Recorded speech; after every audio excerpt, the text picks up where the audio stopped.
prošli put smo se bavili sa Bizantom, a danas se bavimo Francima u Panoniji ustanak kneza Ljudevita. Za sve one koji me ne znaju, Marko Paradžik, ja sam inače i član Hrvatskog kraljevskog vijeća udruge, pa i predsjednik udruge koja pruža tehničku pomoć kamerom udruge Obnova. A ovaj događaj je zapravo napravljen u suradnji Hrvatskog kraljevskog vijeća i udruge Grmovnik. Obje udruge se dakle bitnim dijelom bave povijesti, međutim imaju i druge aktivnosti i djelatnosti. Udruga Grmovnik je više po profilu studentska udruga, dok je Hrvatsko kraljevsko vijeće sastavljeno od raznolikih članova i pozvani ste odmah i svi na učlanjenje u obje udruge, o kojima možete, da ne bi sad duljili, pronaći više na njihovim web stranicama. Večeras će uvod napraviti gospodin kolega Zvonimir Plavec, magistar povijesti i arheologije. On će nam dati mali kratki uvod prije nego što večerašnji gosti, predavači, redom doktor znanosti Goran Bjelogrivić, Filozofski fakultet u Rijeci. Tema je nove društvene strukture u jugoistočnom obudu Franačkog carstva početkom 9. stoljeća. U sredini imamo doktora znanosti Hrvoja Gračanina, Filozofski fakultet u Zagrebu. Tema je Franačka strategija u Panoniji, percepcija Ljudevitovog ustanka. I na kraju imamo gospodina doktora znanosti Krešimira Filipeca, Filozofski fakultet u Zagrebu. Tema je promjena kulture panonskih Slavena pod utjecajem franačke vlasti. Nakon svakog izlaganja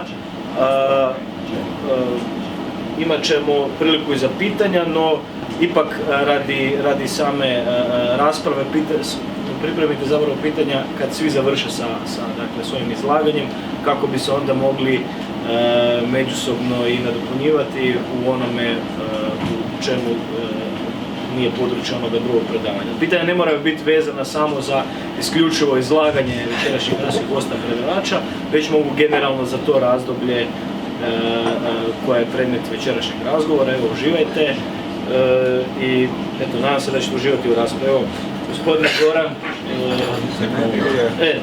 Zvonimir, izvoli uvod. Zahvaljujem se kolegi Paradžiku na lijepim riječima uvoda. Dakle, mene je večera zapala ova relativno skromna uloga. Izložit ću ukratko kronologiju tih zbivanja u tim prvim desetljećima 9. stoljeća i zadnjim desetljećima 8. stoljeća.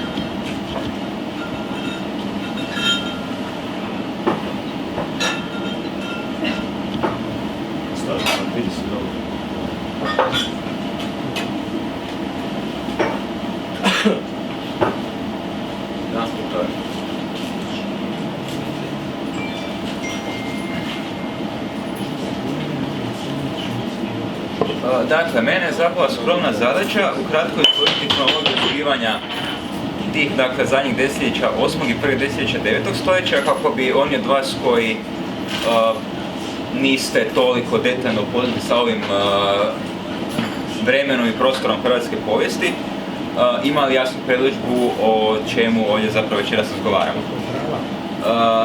Dakle,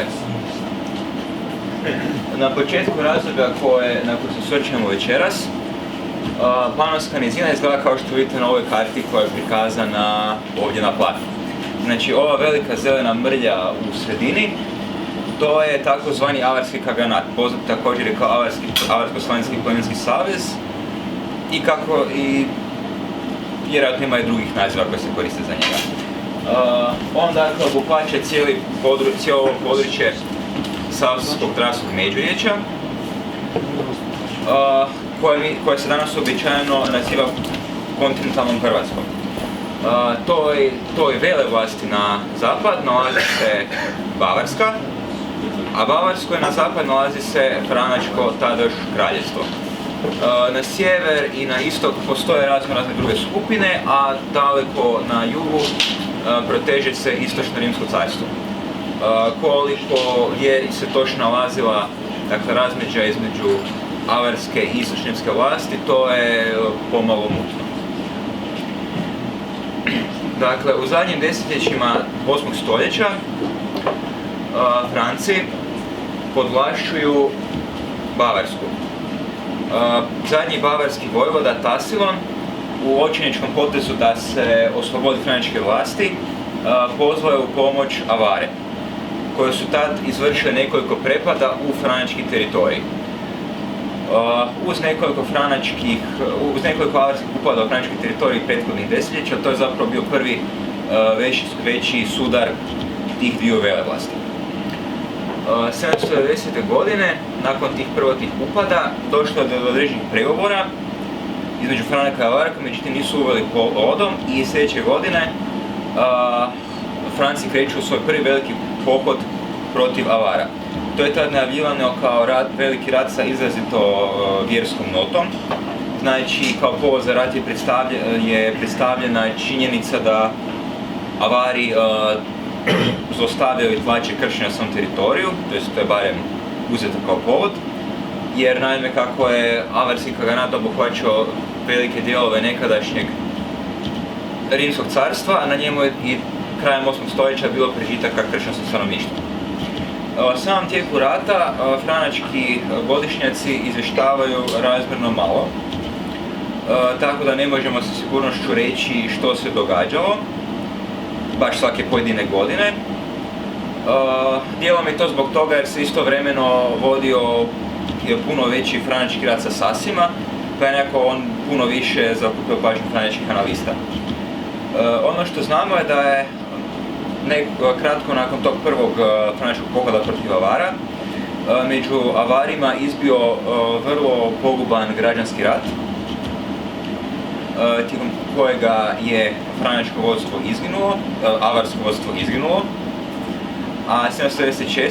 avarski kagan je poslao izaslanstvo Francima da bi službeno zatražio podložnost franačkoj vlasti. Što se dalje događalo ne znamo točno, može se pretpostaviti da su tad Franci počeli Avari smatrati svojim nominalnim podložnicima, jer kad 799. ponovno dolazi do avarsko-franačkih borbi, franački analisti to opisuju kao avarsku pobunu. Poslije tog slučaja opet nema u izvorima izvještaja o nekim većim borbama između Franaka i Avara, no ipak anali daju naslutiti da je stanje u Panoniji, sada franačkoj Panoniji, bilo daleko od stabilnog, jer izvještavaju s jedne strane o sukobima između Avara i Slavena, koji su bili čak toliko jaki da je jedna skupina Avara tražila od Franaka da im se da novo područje za naseljavanje, jer su naprosto slavensku ugrozu smatrali toliko jako. A s druge strane su franački carevi često, sad već carevi, često zalazili na ovaj istočni dio svojeg carstva, sad već carevi, često zalazili na ovaj istočni dio svojeg carstva da bi sredili prilike ovdje. Tako da, uzevši detalje o tome će vam reći današnji večerašnji izlagači, ali možemo otprilike reći da je početkom 9. stoljeća Panonska nizina izgledala otprilike kao što se može vidjeti na ovoj karti. Znači, s jedne strane ste imali taj, dakle, avarski kaganat, sad kao franačku vazalnu pokrajinu. Na jugu su se, dakle, nalazili oni koji će poslije biti spomenuti pod imenom Hrvata. Negdje između vladao je knez Ljudevit, sami izvori ne kažu točno koje su bile granice njegove vlasti. Zapadno od tog područja nalazi se Koruška, koja će biti još nekoliko puta spomenuta tijekom ovog izlaganja. Zapadno od toga nalazi se Bavarska. Ovdje je, dakle, Austrazija, koja se u izvorima također spominje kao istočna Franačka, Švapska i Alemanija i Saska. A ovdje je naravno Italija. 20 godina od kako su uglavnom završili dakle franjačko-avarski sukobi, dolazi do tog sukoba sa knezom Ljudevitom koji je pokrenuo pobunu. On se prvi put spominje 818. godine kada se navodi u franjačkim analima kao zadnja bilješka za tu godinu, da su na Franjački državni sabor došli među raznim ostalim izaslanicima i izaslanici kneza Ljudevita, koji se tada oslovljava kao knez Donje Panonije, koji se žale na izvjesna nasilja punanskog markgrofa Kadolaha, koji je na neki način vjerojatno bio nadređen knezu Ljudevitu. Kakva su to bila nasilja, kakva su to navodno bila nasilja, izvori ne kažu. No, Franci su nakon provedene istrage zaključili da se radi o lažnim optužbama. I kasnije je Ljudevit već u svijetu tih prvih događanja bio označen kao spletkaš. Sama otvorena pobuna krenula je sljedeće 819. godine. U čemu se točno sastojala ta pobuna, franjački anali izvještavaju, no te godine poslana iz Italije vojska na Ljudevita da ga upokori. Ta vojska, međutim, nije polučila nekakav značajan uspjeh, pa je to ohrabrilo Ljudevita da pošalje nove izaslanike franjačkom caru, tad je to bio Ludovik Pobožni, u kojem je zahtijevao uvjete pod kojima bi on ponovno priznao franjačku vlast. Franci su te uvjete odbili i postavili su vlastite uvjete, no njih je Ljudevit odbio i nastavio svoj pobuni. Pridobio je Timočane. Oni su bili jedna slanska skupina na području današnje Srbije uz rijeku Timok, evo ovako ovdje, koji su kratko prije zamijenili bugarsko vrhovništvo franjačkim. A sad ih je Ljudevit pridobio na svoju stranu. Osim toga, Ljudevitu se pridružio i jedan dio Karantanaca. Iz Karantanije će se kasnije razviti Koruška. Imajte na pameti onu kartu koju sam vam pokazao. Tako da se te godine vode borbe Franaka i sa Ljudevitovim pristašama u Karantaniji. Također na strani Franaka, Borna, kojeg se tada oslovljava kao kneza Dalmacije, upada s juga u Ljudevitov teritorij i s njimi se skupljava na Kupi. Tom prilikom Bornu je napustilo njegovo pleme Buduskana, Budučana, Gačana, ovisno o tome za koju se interpretaciju tog naziva odlučujete, dok je s druge strane u toj istoj bitci na Kupi Bornin punac Dragomuš poginuo na Ljudevitovoj strani. Nakon tog uspjeha Ljudevit kreće u protunapad u Borinu kneževinu Dalmaciju. Borin je u međuvremenu ponovno upokorio Buduskane, no nije se želio izravno sukobiti sa Ljudevitom, nego se sklonio u svoja utvrđenja, kamo je povukao svoje ljude i resurse, tako da se Ljudevit mora zadovoljiti pustošenjem njegove zemlje. U nekoliko navrata je ipak Bor na Giranski napao Ljudevitove jedinice i porazio ih. Kasnije će u biti na isti ovakav način borba voditi na Ljudevitovom teritoriju, da će franjačke vojske pustošiti Ljudevitovim teritorijem, a Ljudevit će sa svojim ljudima biti zaklonjen u utvrdama, s tom razlikom što neće franjačke jedinice napadati.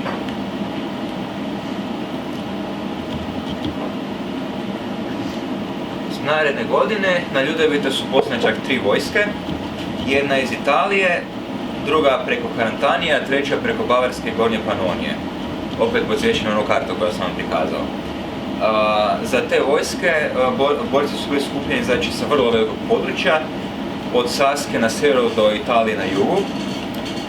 Znači to je bio logistički pothvat, no od tih 3 vojske samo ova koja je išla preko Karantanije je polučila neki uspjeh.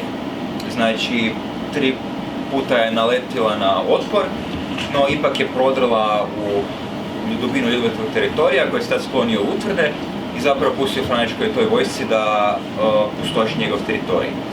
Ova koja je išla sa sjevera, ona je zapala u probleme kod Drave, a ova koja je išla iz Italije se vratila, a da nije zapravo postigla neki veći uspjeh, ali ne izvješću detaljno što bi se to zapravo dogodilo. No, prilikom povlačenja tih triju vojski, predali su se franjačkoj vlasti natrag onaj dio Kanatanaca koji se bio pobunio, kao i Karniolci, koji su živjeli nešto južnije od Kanatanaca, na granici prema Italiji. Osim dakle tih navedenih skupina, podršku Ljudevitu pružio je i Fortunat, patrijarh Gradeža. To je grad na samom sjeveru Jadrana koji je u to vrijeme bio središte jednog patrijarha. On je bio optužen da je slao Ljudevitu, ono što mi smo današnjim rječnikom rekli, inženjerce, i zbog toga je na kraju morao bježati na istočnjački teritorij.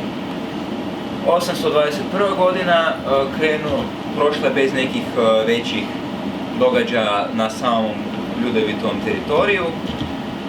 Opet su poslane tri vojske koje su opet poharale Ljudevitov teritorij. Ljudevit opet nije pružio otpor, a niti je slao ikakve izaslanstva Francima, čekajući ishod situacije. Na posljedku 822. godine poslana je ovaj put samo jedna vojska iz Italije na Ljudevita, koji je tad procijenio da mu daljnji otpor više nema smisla, pa je napustio Sisak i sklonio se k Srbima, koji su tad obuhvaćali velik dio onoga što su najsad nazivali Dalmacijom. Tamo je preoteo vlast jednom od srpskih knezova, izvori ga nazivaju Dux, kako to već protumačiti, knezom Županom, i preuzeo vlast na njegovim gradom. Tada je tek odlučio stupiti u pregovore sa Francima, kao što će recimo čest slučaj biti sa drugim problematičnim slavenskim knezovima tijekom 9. stoljeća. No, ti pregovori nisu polučili nikakav uspjeh. Na posljedku 823. godine na Franjački državni sabor stigla vijest da je u međuvremenu Ljudevit napustio Srbe, je otišao k Dragomužu, unuku kneza Borne, koji je umro 2 godine ranije, pa ga je uz Franjačku privolu naslijedio njegov sin Vladislav. Vjerojatno je želio da se taj Dragomuž založi za Ljudevita, no Dragomuž ga je ubio. I to je zapravo bio cijeli završetak te stvari. U kasnijoj hrvatskoj historiografiji 19. stoljeća, a i kasnije, vrlo velika važnost se pridavala toj Ljudevitoj pobuni.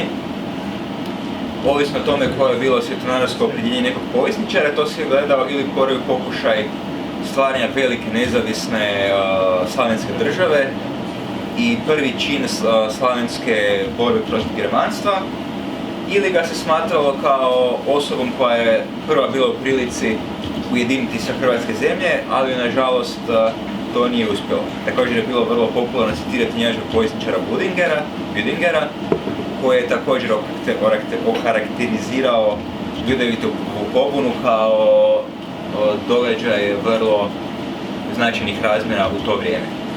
O podrobnim detaljima vezanim uz to vrijeme reći će vam večerašnji izlagači. Hvala na pažnji.